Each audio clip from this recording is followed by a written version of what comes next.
Hello everyone, this is Warhawk Beyond 2040 and welcome to another edition of the Batwoman Season 3 review series. And today I am going to be talking about episode 7, Pick Your Poison, which I have just finished watching. And this episode was actually pretty good. I don't think it was as good as episode 6, which in my opinion was one of the best ones of season 3 so far. And I don't even think this episode was as good as episode 5, which again I thought was really good. But at the same time, this episode still had some good stuff that was highly enjoyable. Now, as we saw at the end of episode 6, we saw Mary slowly start to transform into Poison Ivy.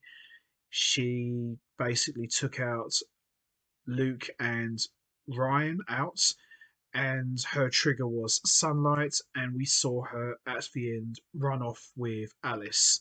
So it looks like, for all intents and purposes, it looks like Mary and Alice are going to be the Poison Ivy and the Harley Quinn of the Arrowverse, at least for a couple of episodes.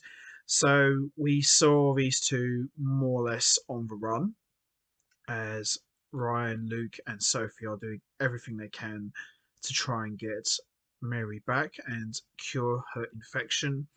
And we also saw at the end of episode 6, we saw Marcus slowly start to transform into a certain iconic Batman villain that we all know, and that is, of course, none other than the Joker.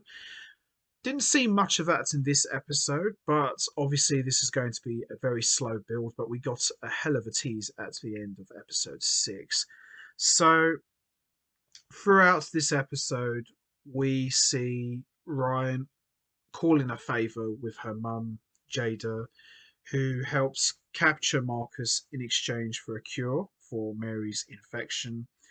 And we see Jada using the same cryogenics technology that Mr. Freeze made to place Marcus in suspended animation. And we see him escape and he steals the cure. And we also see, as I mentioned already, Alice and Mary are now on the run and they plan to give Alice a full blood transfusion to get rid of the nanobots in her system because we've seen that bother her for the last few episodes. We then see Marcus break into Wayne Tower, beats Luke unconscious, and we see him confront Ryan, who forces her to hand over control of Wayne Enterprises in exchange for the cure from Mary. And over the course of the episode, we start to see Mary's poison ivy abilities start to slowly manifest itself as she began to use mind control abilities to control various people, even guys in the bar, while they're trying to look for blood transfusion people. And I thought this was probably the best thing about this episode. I thought Nicole Kang and Rachel Scarsden, I think they have great chemistry, and I definitely think there's potential for those two to be the new Harley Quinn and Poison Ivy. Bear in mind that we still are waiting to see the Arrowverse debut of the real Poison Ivy, but we'll settle for Mary, who, in my opinion, Nicole Kang is really starting to come into her own as an actress, and it's really good to see Mary is now starting to get a much bigger role in the show, unlike previous seasons where she was just a doctor who would just be there to give little heart to hearts and heal them up, which is nothing wrong with that, nothing wrong with that at all. But it's kind of good to see the character start to shake up and get to see different sides of her.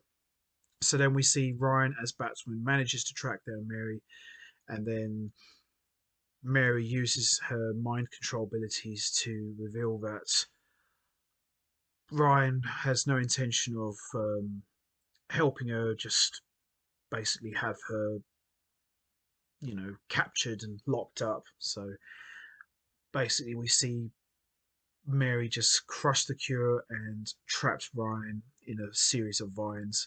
And then we also see at the end of the episode, we see Mary finally make her transformation complete by debuting in full-on Poison Ivy attire, which is very similar to the one Uma Thurman wore back in the infamous Batman and Robin movie of 1987. Yeah, we try not to talk about that one. And we learn at the end of the episode that as a result of Ryan handing over Wayne Tower to Marcus, Ryan, Luke, and Sophie are now locked out of the Batcave. Marcus makes his public debut as the new CEO of Wayne Enterprises and promises to put a smile on the faces of Gotham's populace. And we've seen now Mary has made her full transformation as a villain into Poison Ivy. So it definitely looks like Ryan is going to have two villains to contend with, a new Joker and a new Poison Ivy.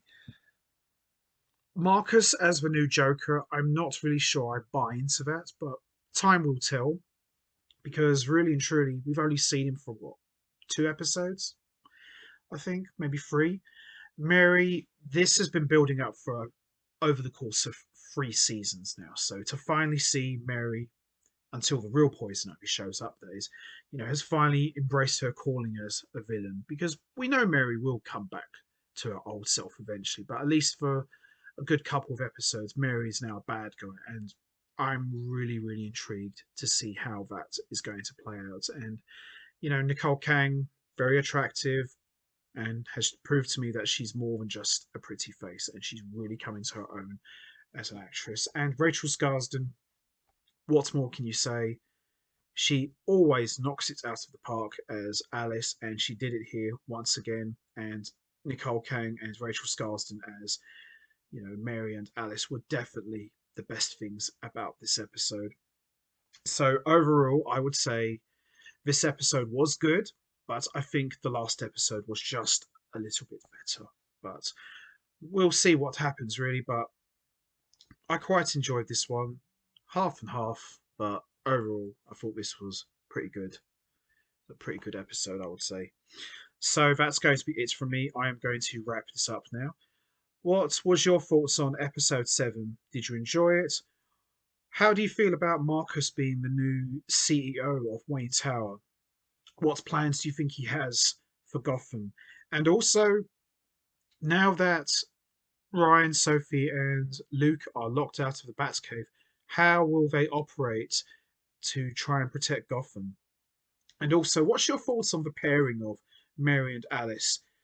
Do you think it is the new Harley Quinn and Poison Ivy? And also, how do you feel about Mary finally embracing the dark side and becoming the new Poison Ivy?